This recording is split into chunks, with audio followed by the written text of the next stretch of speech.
Криптовалюта уже никуда не денется. Знаете, сколько человек в мире имеет крипту? 600 миллионов человек. Это как 4 России. А если взять топ-500 крупнейших компаний, 80% из них внедряют технологию блокчейн в свои инструменты работы. В России этот процесс тоже идет полным ходом.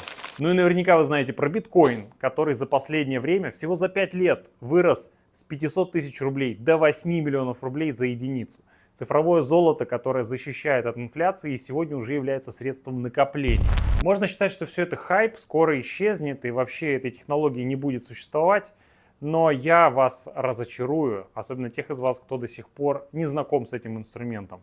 Криптовалюта уже никуда не денется. Да потому что эту технологию применяют компании, потому что уже платятся налоги, уже применяются соответствующие законы и регуляторные меры в отношении этого класса активов. Вы можете пропустить этот тренд, а можете постараться его использовать для вашего финансового прорыва.